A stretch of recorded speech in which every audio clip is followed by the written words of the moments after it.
जय हिंद। फिर से आप सभी का स्वागत है आपके अपने इस YouTube channel new MG academy में। डियर स्टूडेंट्स, आज की क्लास में हम लोग कक्षा 10th क्लास के सामाजिक विज्ञान के अंतर्गत जो 4 पुस्तक आते हैं उन चारों पुस्तक से हम लोग 10-10 क्वेश्चन ऑब्जेक्टिव को देखेंगे और साथ ही साथ हम लोग आपदा प्रबंधन के भी 10 क्वेश्चन देखेंगे।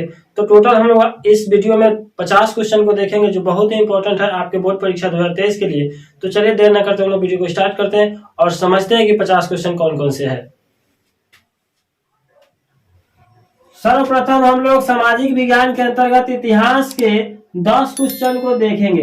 हिस्ट्री के 10 क्वेश्चन को देखेंगे जो बहुत ही इंपॉर्टेंट क्वेश्चन है। तो एक नंबर क्वेश्चन को हम लोग समझ लेते हैं कि वैज्ञानिक समाजवाद का प्रतिपादन किसने किया था। वैज्ञानिक समाजवाद का प्रतिपादन किसने किया था? तो कार्ल मार्क्स ने किया था। किसने किया था? कार्ल मार्क्स ने वैज्ञानिक समाजवाद का प्रतिपादन किया था। अब हम दूसरे नंबर क्वेश्चन की ओर चलते हैं। अंतर्राष्ट्रीय श्रमिक संगठन की स्थापना कब हुई थी? अंतर्राष्ट्रीय श्रमिक संगठन की स्थापना 1919 ईस्वी में हुई थी। तीसरा नंबर क्वेश्चन को देख लेते हैं। राउरकेला लोहा इस्पात उद्योग किस राज्य में है? राउरकेला लोहा इस्पात उद्योग किस राज्य में है? तो ये उड़ीसा में। कहाँ पे? उड़ीसा में। अब हम चौथा नंबर क्वेश्चन को समझ लेते हैं। वाष्प चालित रेल इंजन का आविष्कार किसने किया था? वाष्प चालित रेल इंजन का आविष्कार किसने किया था? तो जेम्स वाट ने किया था। किसने किया था? जेम्स वाट ने वाष्प चालित रेल इंजन का आविष्कार किया था। हम लोग पांचवें नंबर क्वेश्चन को समझ लेते हैं। बोकारो इस्पात संयंत्र किस देश के सहयोग से खोला गया था? बोकारो इस्पात संयंत्र जो है किस देश के सहयोग से खोला गया है? तो इसका आंसर है रूस के सहयोग से। किसके सहयोग से बोकारो इस्पात संयंत्र खोला गया था? तो रूस के सहयोग से खोला गया। अब हम चलते हैं छठा नंबर क्वेश्चन की ओर। फ्लाइंग शटल का आविष्कार, फ्लाइंग शटल का आविष्कार किसने किया था? फ्लाइंग शटल का आविष्कार जो है जॉन के ने किया था। किसने किया था? जॉन के ने। अब हम समझते हैं 7 नंबर क्वेश्चन को। पावर लूम का आविष्कार किसने किया था? पावर लूम का आविष्कार किसने किया था? तो एडमंड कार्टराइट ने किया था। एडमंड कार्टराइट ने पावर लूम का आविष्कार किया था। अब हम चलते हैं 8वें नंबर क्वेश्चन की ओर। अंतर्राष्ट्रीय श्रमिक संगठन का मुख्यालय कहाँ है? अंतर्राष्ट्रीय श्रमिक संगठन का मुख्यालय कहाँ है? तो ये जेनेवा में। कहाँ पे है? जेनेवा में। अब हम चलते हैं 9 नंबर क्वेश्चन की ओर। जनसंख्या का घनत्व सबसे अधिक कहाँ होता है? जनसंख्या का घनत्व सबसे अधिक कहाँ होता है? तो महानगर में होता है। कहाँ होता है? महानगर में। अब हम लोग चलते हैं 10 नंबर क्वेश्चन की ओर जो मेरे इतिहास का लास्ट क्वेश्चन होंगे। लंदन में अनिवार्य प्राथमिक शिक्षा कब लागू हुई थी? लंदन में अनिवार्य प्राथमिक शिक्षा कब लागू हुई थी? तो 1870 ईस्वी में लंदन में अनिवार्य शिक्षा नीति लागू हुई थी। अब हम चलते हैं 11 नंबर क्वेश्चन की ओर जो मेरा ज्योग्राफी का पहला नंबर क्वेश्चन होगा। किसने कहा था संसाधन होते नहीं बनते हैं? संसाधन होते नहीं बनते हैं। किसने कहा संसाधन होते नहीं बनते हैं? तो जीमरमैन ने कहा था कि संसाधन होते नहीं है बल्कि बनते हैं। आप संसाधन के परिभाषा से भी समझ सकते हैं कि मानव के उपयोग में दुनिया की जितनी भी वस्तुएं उपयोग में लाई जाती है वो सभी संसाधन कहलाते हैं और जो उपयोग में नहीं लाई जाती है वो संसाधन नहीं कहलाते हैं। तो इसीलिए जीमरमैन जी ने कहा था संसाधन होते नहीं बनते हैं। अब हम चलते हैं 12 नंबर क्वेश्चन की जो इस ज्योग्राफी का दूसरा क्वेश्चन है। पीतल किससे बनाया जाता है? पीतल किससे बनाया जाता है? तो तांबा और जस्ता से पीतल बनाया जाता है। तांबा और जस्ता के मिश्रण से पीतल बनाया जाता है। अब 13 नंबर क्वेश्चन की ओर चलते हैं। सर्वाधिक वर्षा कहाँ होती है? सर्वाधिक वर्षा कहाँ होती है? तो मौसिन राम में जो है सर्वाधिक वर्षा होती है। अब हम चलते हैं 14 नंबर क्वेश्चन की ओर। हीराकुंड बांध किस राज्य में है? हीराकुंड बांध किस राज्य में है? तो उड़ीसा में। कहाँ पे है? उड़ीसा में है हीराकुंड बांध। अब हम चलते हैं 15 नंबर क्वेश्चन की ओर। द्वितीय पृथ्वी सम्मेलन कहाँ हुआ था? द्वितीय पृथ्वी सम्मेलन कहाँ हुआ था? तो जोहान्सबर्ग में हुआ था। कहाँ हुआ था? जोहान्सबर्ग में। 16 नंबर क्वेश्चन की ओर चलते हैं। तारापुर परमाणु ऊर्जा केंद्र, तारापुर परमाणु ऊर्जा केंद्र किस राज्य में है? किस राज्य में है? तो महाराष्ट्र में तारापुर परमाणु ऊर्जा संयंत्र है। अब हम चलते हैं 17 नंबर क्वेश्चन की ओर। इनमें कौन केंद्र शासित प्रदेश है? इनमें कौन केंद्र शासित प्रदेश है? उनमें भारत के 28 राज्य के नाम होंगे जिसमें ये वो केंद्र शासित प्रदेश के नाम होंगे जैसे कि चंडीगढ़। उस पर आपको चेक मारना है। अब हम चलते हैं 18 नंबर क्वेश्चन की ओर। खनिजों में कोडरमा किससे संबंधित है? खनिजों में जो कोडरमा है जगह का नाम है कोडरमा, वो किस खनिज से संबंधित है? तो अभ्रक से संबंधित है। झारखंड के कोडरमा जिले में अभ्रक पाए जाते हैं। तो झारखंड में जो कोडरमा है वो किससे संबंधित है? तो अभ्रक से संबंधित है। अब हम चलते हैं 19 नंबर क्वेश्चन की ओर। लौह अयस्क कैसा संसाधन है? लौह अयस्क कैसा संसाधन है? तो ये लौह अयस्क अनवीकरणीय संसाधन है। कैसा संसाधन है? अनवीकरणीय। अब हम चलते हैं 20 नंबर क्वेश्चन की ओर, जो मेरे ज्योग्राफी का लास्ट क्वेश्चन होगा। तो आप इस क्वेश्चन को भी समझ लीजिए। प्राकृतिक गैस किसके साथ पाई जाती है? प्राकृतिक गैस जो है किस पदार्थ के साथ पाई जाती है? तो खनिज तेल के साथ पाई जाती है। प्राकृतिक गैस किसके साथ पाई जाती है?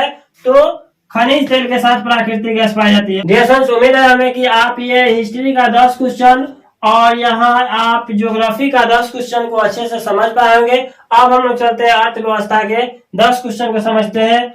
ये क्वेश्चन क्या कहना चाह रहे हैं? पहला नंबर क्वेश्चन है, अर्थात इकोनॉमिक्स का फर्स्ट नंबर क्वेश्चन यानी 21 नंबर क्वेश्चन है कि आर्थिक विकास का गैर आर्थिक कारक क्या है? आर्थिक विकास का गैर आर्थिक कारक क्या है? तो सामाजिक संस्थाएं। क्या है? सामाजिक संस्थाएं। अब हम चलते हैं 22 नंबर क्वेश्चन की ओर, जो इकोनॉमिक्स का दूसरा नंबर क्वेश्चन है। एक समाजवादी अर्थव्यवस्था में सर्वाधिक बल किस पर दिया जाता है? सर्वाधिक बल किस पर दिया जाता है? तो लोक कल्याण पर दिया जाता है। किस पर दिया जाता है? लोक कल्याण पर। अब हम चलते हैं 23 नंबर क्वेश्चन की ओर। भारतीय योजना आयोग के प्रथम अध्यक्ष कौन थे? जैसा हमने आपको बताया था, योजना आयोग के जो अध्यक्ष होते हैं वर्तमान के प्रधानमंत्री होते हैं। तो उस समय जिस समय योजना आयोग लागू किया गया था, उस समय जो प्रधानमंत्री थे पंडित जवाहरलाल नेहरू थे। ऑप्शन में यहाँ पंडित नेहरू भी रहे तो आप वहां भी चेक मार सकते हैं। अब हम चलते हैं 24 नंबर क्वेश्चन की ओर। इनमें कौन आर्थिक आधारभूत संरचना का घटक है? इनमें कौन आर्थिक आधारभूत संरचना का मुख्य घटक है या घटक है? तो इसका आंसर हो जाएगा वित्त। वित्त जो है आर्थिक आधारभूत संरचना का मुख्य घटक है। अब हम चलते हैं 25 नंबर क्वेश्चन की ओर। अर्थव्यवस्था के किस क्षेत्र से हरित क्रांति संबंधित है? अर्थव्यवस्था के किस क्षेत्र से हरित क्रांति संबंधित है?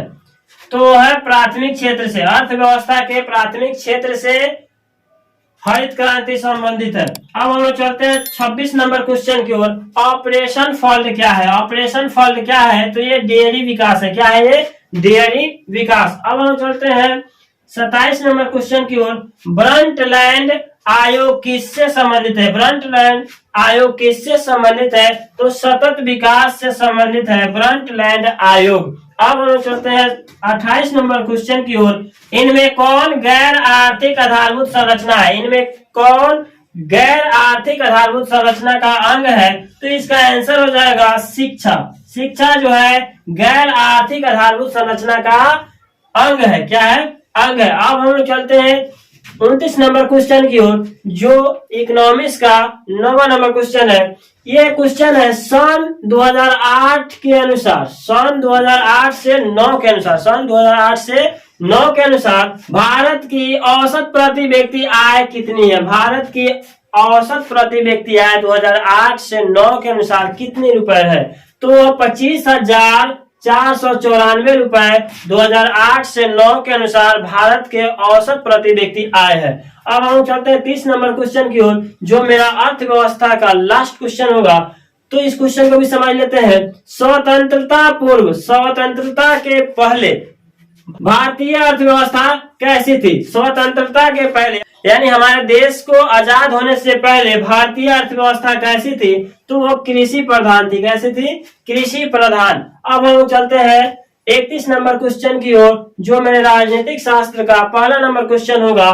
तो हम लोग इसे भी समझ लेते हैं। समवर्ती सूची में किसे रखा जाता है? समवर्ती सूची में किसे रखा जाता है? तो केंद्र एवं राज्य दोनों को समवर्ती सूची में रखा जाता है। अब राजनीतिक शास्त्र का दूसरा नंबर क्वेश्चन है, कौन से संशोधन अधिनियम द्वारा सरकार का तीसरा स्तर बनाया गया? किस संशोधन अधिनियम के द्वारा सरकार का तीसरा स्तर बनाया गया? तो 73वां संशोधन द्वारा। कितना संशोधन द्वारा? 73वां संशोधन द्वारा सरकार का तीसरा स्तर बनाया गया है। अब हम लोग चलते हैं 33 नंबर क्वेश्चन की ओर। इनमें कौन पंचायती राज व्यवस्था का दूसरा स्तर है? इनमें कौन पंचायती राज व्यवस्था का दूसरा स्तर है? तो है पंचायत समिति। क्या है? पंचायत समिति। अब हम लोग समझ लेते हैं 34 नंबर क्वेश्चन को। पंचायती राज व्यवस्था सर्वप्रथम किस राज्य में लागू किया गया था? पंचायती राज व्यवस्था किस राज्य में सर्वप्रथम लागू किया गया था? तो राजस्थान में लागू किया गया था। कहाँ लागू किया गया था? राजस्थान में। अब हम लोग चलते हैं 35 नंबर क्वेश्चन की ओर। ग्राम कचहरी का प्रधान कौन होता है? ग्राम कचहरी का प्रधान कौन होता है? तो सरपंच होते हैं। कौन होते हैं? सरपंच। अब हम चलते हैं 36 नंबर क्वेश्चन की ओर। भारत में किस प्रकार की शासन प्रणाली है? भारत में किस प्रकार की शासन प्रणाली है? तो संघीय और संसदीय शासन प्रणाली है भारत देश में। अब हम चलते हैं 37 नंबर क्वेश्चन की ओर। भारत में पंचायती राज व्यवस्था का कार्यकाल कितने वर्ष का होता है? भारत में पंचायती राज व्यवस्था का कार्यकाल 5 सालों का होता है। कितना सालों का होता है? 5 वर्ष का। उसके बाद फिर से चुनाव होते हैं। अब हम चलते हैं 38 नंबर क्वेश्चन की ओर। पटना नगर निगम के प्रधान को क्या कहा जाता है? ये क्वेश्चन बहुत इंपॉर्टेंट है, बार बार एग्जाम में पूछा जाता है। इस बार भी चांसेस है कि ये क्वेश्चन आपके बोर्ड परीक्षा में रहे, तो आप इसको समझ लीजिए। पटना नगर निगम के प्रधान को महापौर कहा जाता है। क्या कहा जाता है? महापौर। अब हम चलते हैं 39 नंबर क्वेश्चन की ओर। भारत में पहला नगर निगम कहाँ बना था? भारत में पहला नगर निगम कहाँ बना था? तो मद्रास यानी चेन्नई में बनाया गया था। कहाँ बना था? चेन्नई में बना था। अब हम चलते हैं 40 नंबर क्वेश्चन की ओर। भारतीय संविधान की 8वीं अनुसूची में, भारतीय संविधान की 8वीं अनुसूची में कितनी भाषाओं को स्थान दिया गया है? भारतीय संविधान की 8वीं अनुसूची में कितनी भाषाओं को स्थान दिया गया है? तो 22 भाषाओं का स्थान दिया गया है भारतीय संविधान के 8वीं अनुसूची में। जैसन उम्मीद है कि आप ये राजनीतिक शास्त्र का, ज्योग्राफी का और हिस्ट्री का, इकोनॉमिक्स का 10-10 क्वेश्चन जो हमने आपको कराया, आप उसे अच्छे से समझ पाएंगे। डियर्स, अगर आप ये पूरे क्वेश्चन का पीडीएफ हमसे प्राप्त करना चाहते हैं और याद करना चाहते हैं लिखकर, तो आप मेरे इस दिए हुए डिस्क्रिप्शन के लिंक में टेलीग्राम चैनल को और व्हाट्सएप ग्रुप को जरूर ज्वाइन कीजिए, ताकि मेरे हर क्वेश्चन का पीडीएफ आपको मिल जाए, जिसे आप अपने कॉपी में लिखकर याद कर लीजिए और बहुत ही अच्छे ढंग से आपको इसमें हर सब्जेक्ट का आपको पीडीएफ मिल जाएंगे। इसलिए डियर्स, ग्रुप को जरूर ज्वाइन करें, चैनल को सब्सक्राइब करें, ताकि मेरी हर पावरफुल वीडियो आपसे छूट न सके। तो चलिए डियर्स, अब हम लोग आपदा प्रबंधन के 10 क्वेश्चन को देखते हैं, जो बहुत ही इंपॉर्टेंट है आपके बोर्ड परीक्षा 2023 के लिए। पहला नंबर क्वेश्चन है, यानी 41 नंबर क्वेश्चन की ओर चलते हैं, जो आपदा प्रबंधन से पहला नंबर क्वेश्चन है कि सर्वाधिक बाढ़ से प्रभावित देश कौन है? सर्वाधिक बाढ़ से प्रभावित होने वाला देश कौन सा है? तो ये बांग्लादेश है। कौन सा देश है? बांग्लादेश है। अब हम चलते हैं 42 नंबर क्वेश्चन की ओर, जो मेरे आपदा प्रबंधन के क्वेश्चन संख्या 2 होंगे। सुनामी किस भाषा का शब्द है? जो सुनामी शब्द है, ये किस भाषा का शब्द है? तो ये जापानी भाषा का शब्द है सुनामी। सुनामी से ज्यादा कौन सा देश परेशान रहता है या प्रभावित रहता है? तो वो है बांग्लादेश। सुनामी किस भाषा का शब्द है? तो जापानी भाषा का शब्द है। अब हम लोग चलते हैं तीसरे नंबर क्वेश्चन की ओर, जो मेरे आपदा प्रबंधन का तीसरा नंबर क्वेश्चन है और सीरियल नंबर का 43 नंबर क्वेश्चन है। भूकंप किस प्रकार का आपदा है? भूकंप जो है किस प्रकार का आपदा है? प्राकृतिक आपदा है, मानव आपदा है? तो ये प्राकृतिक आपदा है। कैसी आपदा है? प्राकृतिक आपदा है भूकंप। अब हम चलते हैं 44 नंबर क्वेश्चन की ओर। महाराष्ट्र में भूकंप आने का मुख्य कारण क्या है? महाराष्ट्र में भूकंप आने का मुख्य कारण क्या है? तो कोयना बांध निर्माण। कोयना बांध का निर्माण जो हुआ, उसके कारण जो है महाराष्ट्र में हमेशा भूकंप आते रहते हैं। अब हम लोग चलते हैं 45 नंबर क्वेश्चन की ओर। भूकंप का मापन किसके द्वारा होता है? भूकंप का मापन किसके द्वारा, किस यंत्र के द्वारा भूकंप मापा जाता है? तो रिक्टर स्केल के द्वारा जो है भूकंप को मापा जाता है। अब हम चलते हैं 46 नंबर क्वेश्चन की ओर। अपर्दन और निम्नीकरण किस गति से होने वाले परिवर्तन है? अपर्दन और निम्नीकरण किस गति से होने वाले परिवर्तन है? तो ये धीमी गति से होने वाले परिवर्तन है। किस गति से होने वाले परिवर्तन है? धीमी गति से होने वाले परिवर्तन है। अब हम लोग चलते हैं 47 नंबर क्वेश्चन की ओर। बिहार में विनाशकारी भूकंप कब आया था? बिहार में विनाशकारी भूकंप कब आया था, जिससे बिहार के जान माल के खेती बाड़ी की बहुत तबाही हुई थी? तो वह बाढ़ जो है 1934 ईस्वी में आया था। कब आया था? 1934 ईस्वी में बिहार में विनाशकारी भूकंप आए थे। अब हम लोग चलते हैं 48 नंबर क्वेश्चन की ओर।